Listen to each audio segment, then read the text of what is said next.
Mesdames, Messieurs, bonsoir. Tout le plaisir est pour moi de vous retrouver dans le cadre de ce rendez-vous de l'information. Le porte-parole de la présidence gabonaise, Ikengoni Aïla Oyumi, a annoncé hier le retour très prochainement du chef de l'État, son Excellence Ali Bongo Ondimba. Écoutons-le. Bonjour à tous.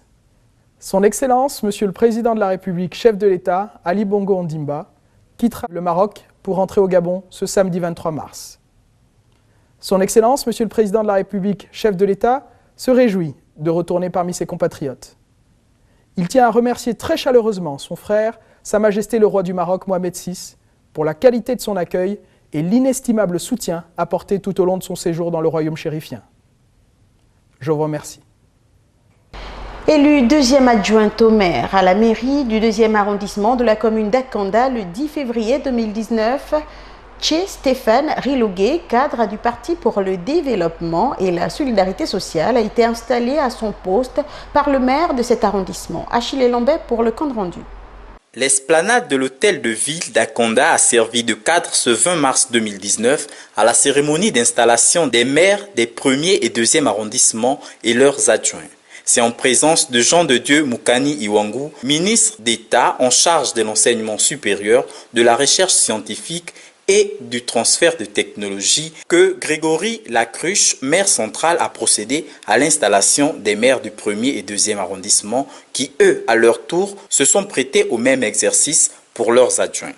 Ayant été élu le 10 février 2019, le bâtisseur Che Stéphane Dao Rilogué, cadre du Parti pour le développement et la solidarité sociale, a été renvoyé à l'exercice de ses fonctions de 2e adjointe au maire du 2e arrondissement. Et vous renvoie à l'exercice de vos fonctions avec toutes mes félicitations. Sous nos acclamations, distingués invités. S'adressant au maire central, Chantal Sino, maire du 2e arrondissement, a dit au nom des nouveaux maires leur volonté d'accompagner l'édile pour un Akanda autrement. Monsieur le maire, le défi est de taille. Les attentes sont nombreuses et le temps presse pour mettre en œuvre votre projet Un Akanda autrement. Mesdames et messieurs, c'est le lieu pour moi d'inviter ici tous les acteurs impliqués dans ce challenge à redoubler d'ardeur et d'abnégation, chacun en ce qui le concerne, afin de relever les défis qui nous attendent. Pour s'inscrire dans la volonté de maintien d'une démocratie participative, l'équipe municipale est constituée par les cadres du Parti démocratique gabonais, du Parti pour le développement et la solidarité sociale de Séraphin Dao Rimboho et de l'indépendant Obala Ivenda. Grève générale à ENH, plusieurs mois de salaire et de congés impayés et bien d'autres revendications. Voilà ce que réclament les employés de l'entreprise de nettoyage et d'hygiène à leur employeur. Reportage. Trop c'est trop, scandent depuis ce jeudi 21 mars 2019 les employés de l'entreprise de nettoyage et d'hygiène ENH qui revendiquent plusieurs points à leur employeur. Il s'agit de plusieurs mois de salaire impayé ainsi que des congés, le solde de tout compte, la déclaration et le versement des cotisations à la CNSS des agents, la prime de transport ainsi que l'assurance maladie et bien d'autres. A noter que tous ces points de revendication inscrits dans le cahier de charge datent du 30 juin 2018. C'est un mouvement qui perdure depuis pratiquement plus de 5 mois entre disons, l'entreprise et disons, le personnel et notre employeur. Donc jusque-là, nous sommes restés main tendue vers l'employé. Jusqu'à nos jours, il durcit toujours son temps. Nous avions adressé des courriers au gouverneur, au commissaire de la ville, au directeur provincial donc, du travail, si bien que jusque-là, il n'y a toujours pas de au tribunal aussi, donc le procureur, nous avions saisi au procureur, nous avions saisi aussi Madame la Présidente. Jusque-là, donc c'était pour attirer leur attention normalement pour le fait qu'aujourd'hui, ça fait pratiquement plus de 5 mois sans salaire et d'autres personnes qui ont perdu des parents, d'autres enfants, des enfants sont déguerpis des écoles, etc. Nous sommes rentrés à plusieurs fois en négociation envers lui il a toujours gardé sa position. Le torchon n'a pas fini de brûler à ENH Gabon, où les employés ont décidé de demeurer dans leur position jusqu'à satisfaction totale de leurs revendications. Donc jusqu'à nos jours, rien, toujours, il durcit son temps. Donc nous aussi, de notre côté, nous avions mis aussi notre position. Jusque-là, s'il n'y a pas compromis, nous ne lâchons pas aussi, nous allons aller encore plus que là. Parce que là, vous allez comprendre que non, nous allons fermer tout à l'heure là la direction pour exactement paralyser exactement l'activité. C'est Dieu qui tend sa main, voilà, aujourd'hui, vous voyez que même là aujourd'hui, même moi qui fais ça en face de vous, je suis un accidenté, je vis là avec une clavicule déclenchée, et si bien que le monsieur jusque-là, il retire la CNSS qui ne déverse pas. Nous avions écrit au directeur provincial. Jusque-là, la déclaration de l'accident, rien. Donc c'est quelqu'un qui est hors la loi, donc il fait ça à sa guise. Considéré comme un hors-la-loi par ses employés, le fondateur de cette boîte n'a apporté aucune réponse valable aux nombreux courriers qui lui ont été adressés par ses subordonnés, selon Jean-Marcel Bombay. Pour l'heure, ses administrés ont promis de pousser le bouchon loin dans les jours à venir si rien n'est fait. Dans l'optique de rendre la capitale administrative belle, propre et attractive, le nouveau bureau du conseil municipal de la mairie de Libreville était en séance de travail afin de débattre des secteurs prioritaires de développement. Armand Ba de RTN pour plus de détails.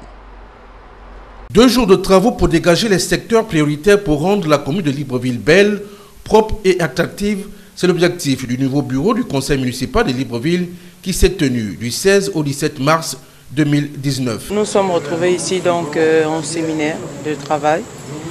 C'est une nouvelle équipe, donc il est effectivement de bonne loi et sur instruction du maire que nous nous retrouvons donc pour faire un peu le point, non seulement le point de situation, mais surtout pour voir quelles sont les actions prioritaires urgentes que le nouveau conseil municipal doit mettre en œuvre dans les jours qui viennent pour rendre Libreville, comme l'a si bien dit le nouvel édile, propre, belle, attrayante et prospère.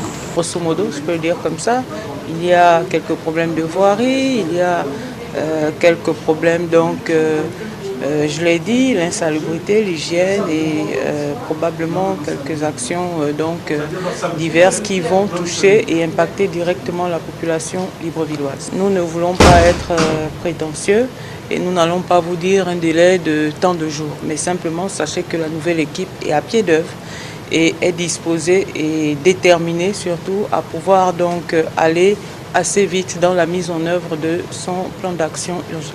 Avec le problème récurrent d'insalubrité, de manque d'eau dans plusieurs quartiers de la capitale gabonaise, l'insécurité grandissante, sans oublier l'incivisme de certains citoyens, la tâche qui attend le nouveau conseil municipal sera ardue et sans repos au regard de tous les défis à relever. À l'occasion de la célébration ce 20 mars 2019 de la Journée internationale de la francophonie, plusieurs débats étaient au cœur des discours, entre autres le pourcentage des francophones dans le monde. Selon l'Observatoire démographique et statistique de la zone francophone, plus de 70% des francophones proviendront de la zone Afrique. Les explications de nos confrères d'Africa 24. Selon l'Observatoire démographique et statistique de l'espace francophone, d'ici à 2050, 70% des francophones seront des Africains. Un chiffre qui était au cœur des réflexions ce 20 mars à l'occasion de la Journée internationale de la francophonie. Mais pour certains spécialistes des lettres, la survie de la langue ne serait pas étroitement liée au nombre des personnes qui la parlent. Il faut une transgression du français. En Côte d'Ivoire, par exemple, s'est développé un français ivoirien qui a sa saveur et son sel. Néanmoins, cela va au-delà d'introduire de simples mots dans la langue française. Au Sénégal, pour nommer une station à essence, on disait « essencerie ». Ce mot n'existant pas dans la langue française, l'ancien président Léopold Sédar Senghor l'a fait adopter par l'Académie française quand il y siégeait. Si l'on prévoit que le continent africain compte dans quelques années la plus grande population francophone, cela pose néanmoins le problème de la qualité de la langue, car n'étant apprise qu'à l'école. Pour le reste, le milieu domestique est l'apanage des langues locales. On va arriver au moment où le plus important, c'est d'avoir un outil de communication. Il ne sera pas question de savoir si l'outil a été utilisé dans sa meilleure forme ou pas. mais c'est de savoir si le message est passé. Il va arriver un moment où le corps social même va inventer, se trouver un moyen de communication qui n'est pas forcément le français châtié. Ce sera une langue à cheval entre le français et nos langues locales. Selon les analystes, la langue française reste une langue d'élite en Afrique. Il serait donc nécessaire, selon eux, que les États et les institutions mettent en place des politiques qui favorisent le pluralisme linguistique au sein de la francophonie afin de permettre un usage hors élite de la langue. 100 millions de dollars sur 10 ans, c'est le montant d'investissement qu'octroie la Fondation Tony Elumelu pour le développement de l'entrepreneuriat en Afrique, un programme d'investissement qui vise à identifier, former et financer 10 000 entrepreneurs africains. Depuis 2015, la Fondation Tony Elumelu s'est engagée à promouvoir l'entrepreneuriat. Le programme est un engagement de 100 millions de dollars sur 10 ans visant à identifier, former, mentorer et financer 10 000 entrepreneurs africains. En 2019, plus de 215 000 candidatures ont été examinées contre 20 000 en 2015. Ce 22 mars, les 1000 candidats sélectionnés pour cette 5e édition sont dévoilés. Plus de 215 000 entrepreneurs de 54 pays africains ont postulé contre 151 000 l'année dernière. La participation des femmes a augmenté de 62 000 en 2018 à 90 000 en 2019. Ces chiffres croissants témoignent du désir brûlant de l'entrepreneur africain de développer notre continent. Ainsi, la Fondation autonomise chaque année 1000 entrepreneurs ambitieux, lesquels bénéficient d'un capital d'amorçage non remboursable de 5 000 $ et d'autres avantages leur permettant de promouvoir leurs entreprises auprès d'un public international. En 2018, la Fondation a lancé TEF Connect, hub numérique de l'entrepreneuriat en Afrique, connectant plus de 400 000 utilisateurs. Le programme de la Fondation Tony Elumelu apporte beaucoup dans l'univers entrepreneurial avec déjà le financement qui est un gros problème pour les néo-entrepreneurs et en plus la formation de qualité. Le fait aussi de croire en la jeunesse africaine ou bien au projet et surtout le volet où on croit au projet. Il y a des gens qui ont été sélectionnés à cause du projet, pas parce qu'ils ont de grands diplômes. À ce jour, la Fondation Tony Elumelu a autonomisé directement 4000 entrepreneurs africains et indirectement 470 autres. Avec l'appui de ses partenaires, elle souhaite toucher des entrepreneurs supplémentaires en dehors de l'engagement annuel. Afin de contribuer favorablement à la transformation des produits alimentaires des pays africains, plusieurs experts du continent se sont réunis à N'Djamena au Tchad lors du Salon africain de l'agriculture. 35 milliards de dollars, j'y arrive, c'est la somme dépensée annuellement par l'Afrique pour l'importation des produits alimentaires, une somme jugée astronomique.